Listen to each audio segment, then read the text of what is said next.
Hello and welcome to Tech Deals. Today have I got a really cooler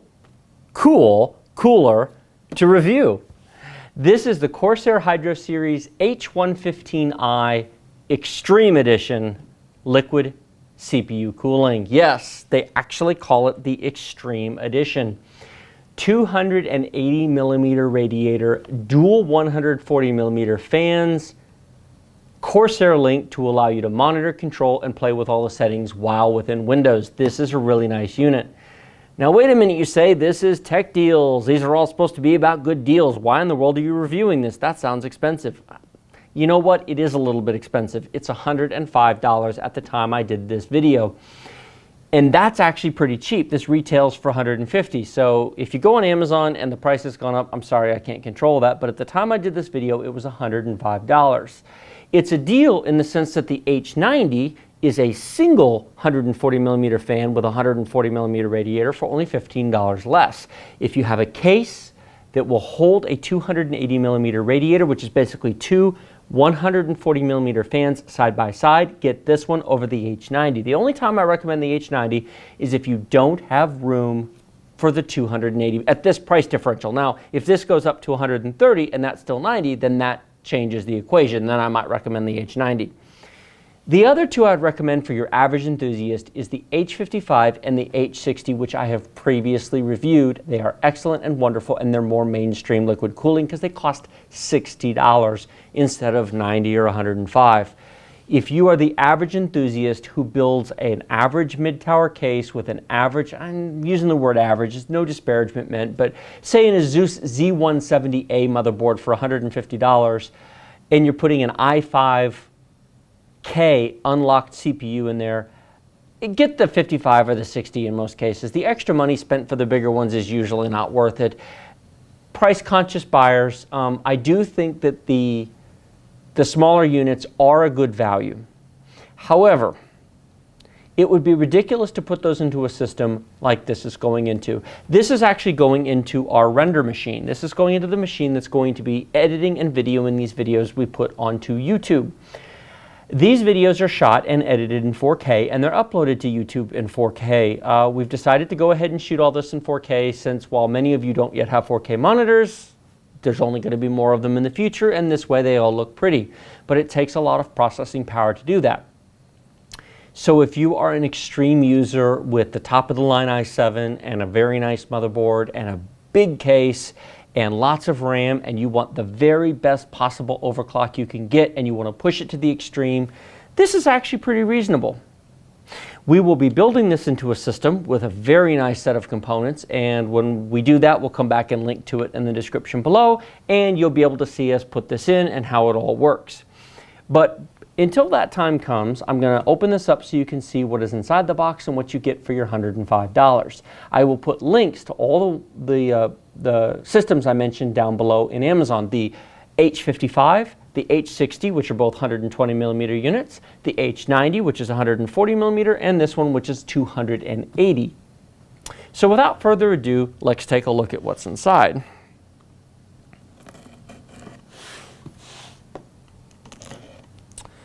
Let's see. Oh, it probably opens this way. Here we go. Each one of their boxes seems to open a little bit differently. Such a nice box, too.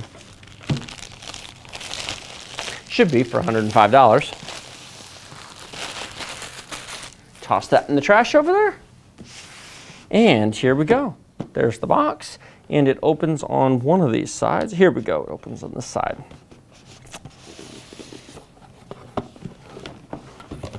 Slide this up and see what we find in here.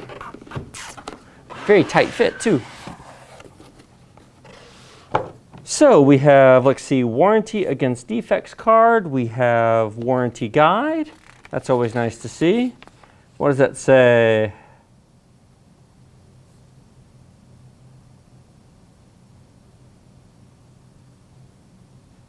Well, I'll have to look at that later. It says in there somewhere how long the warranty is. We have a very nice installation manual here, which has instructions for both Intel and AMD chips. This will fit into basically anything remotely recent. This will fit into the 1150, the 1151, which is Skylake, the 1155 and the 1156, which is Sandy Bridge and I want to say Ivy Bridge. It gets fuzzy after a while. It'll fit into the, if you go to the Haswell E, for example, to the 2011 series chipsets, it will certainly fit into that. And also it'll fit into the AMDs like the AM2 and the AM3 and of course the FM series, but you shouldn't be putting this on an FM anyway. You should be putting this onto an AM3 with a, well, frankly, you shouldn't be putting this on an AMD chip anyway. This should be going on an Intel chip. Look at this here. We've got, oh, I love it. That's a nice fan. That is a very nice 140 millimeter fan. That is very smooth. I mean, you're not feeling it, you can't tell, but that is, I can feel, I like that fan. Let's see here, ah, good. 4-pin connectors, what does that mean? That means it can be controlled by the motherboard. That means you can set up fan profiles. That means you can control the speeds from the software. I expected that, but it's always good to see. And we got 2 of them. You know, when you consider the fact that this is only, at the moment I did the video, $15 more, these fans, these quality fans, can often be 10 bucks a piece. The fact that you get an extra one basically pays for the difference in the kit. There's no reason to buy the H90 as long as this stays at this price point.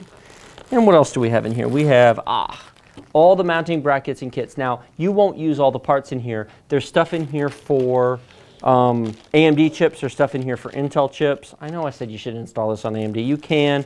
The AMD chip you would install this on is an FX 9550, I think it is.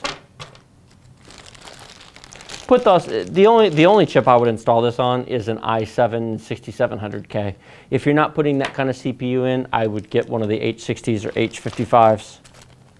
Standoff screws. These will go through the fans and through the radiator to let you mount them. And we have, oh, looky here. This is really cool. This is the Corsair Link. This actually plugs into the USB connector. I believe that, yeah, the USB connector inside your case, inside your motherboard. So you're going to have USB 2 connectors somewhere inside your motherboard, and that's what that's going to connect to. And let's see, we'll pull this. This is, oh, this is cool. This is the first time I've ever seen a 280 millimeter. And it's still wrapped in plastic, so it's the first time I've opened it. This is going to be fun to build. Holy smokes, that's big. Now, size-wise, we'll be fine, because this is going into a, make sure the plastic stays on. Don't want to mess up the,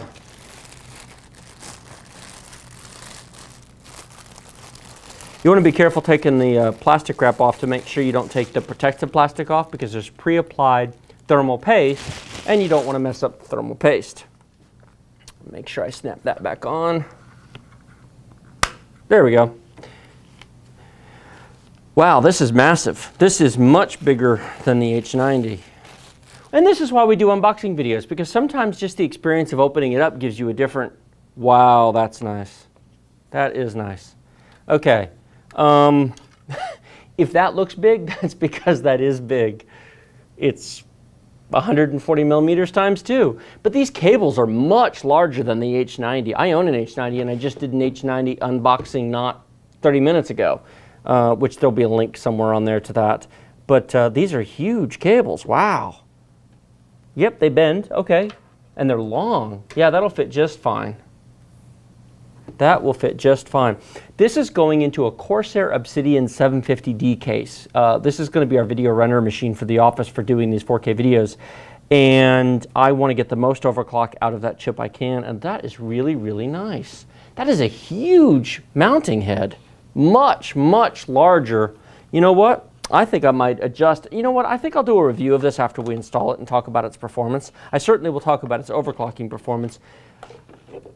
I should get the H90 out so you can see it. The head on here is huge. This is much larger than the mounting head, I think, of the 90s or the 60s. If that has a lot more liquid cooling running through it, I reckon this will get that CPU much, much cooler. Very, very high quality threads outside here. Lots of plugs. Oh, interesting, it needs more power. I did not know that, but that's okay. This is a serial ATA connector, so the motherboard power connectors don't provide enough power. And it's got I'll have to read the manual. I don't know what all these are for, but it's got multiple power connectors and then one for the motherboard as well. So I'll have to read the manual. When we do the build of our video render machine, we'll certainly cover all this in excruciating deal. I'm sure that will be a monstrously long video. We might have to break it up into several because who wants to watch a 3-hour video?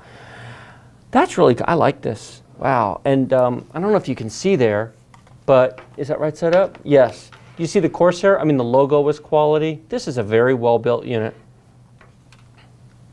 I have to say, if you spend $100 on this, you should be very pleased with the quality of the unit. There's nothing else in the box, but it's a very nice box to store your spare parts in. And we've got our fans, which can be installed in a push or pull configuration on either side using the mounting screws.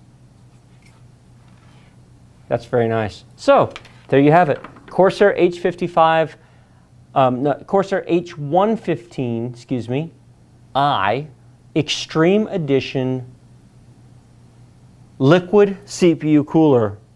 I'm very impressed by the quality, I really am. It's not very often I open something and go, wow, and be impressed. The cables, the size of the head. I mentioned this for the iLink. One side of this looks like a micro, or actually no, it's a mini USB port, which is unusual. You don't see those anymore. But that plugs into the side of the pump itself. So that allows you to control the pump from within Windows using the Link software. You know, and that's not included in the H90. So for $15 more, you get a second fan, which can easily cost you $10 for a brushless fan, plus the controller software. So I like it. Let me know what you think. Put comments or questions, thoughts down in the description below. Give me feedback, constructive criticism. Do you like this? Do you not like it? Do you think $105 for this is completely ridiculous?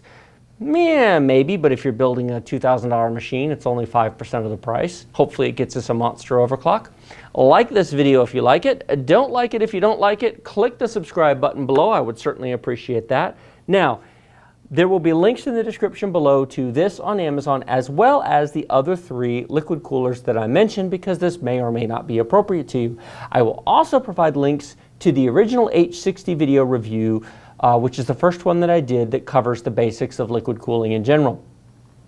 If you decide that you want to buy any of these coolers and this video has been helpful to you, please use my links below. They are affiliate links. That is what funds these videos. Corsair's not paying me to do this. I don't get any free samples from them.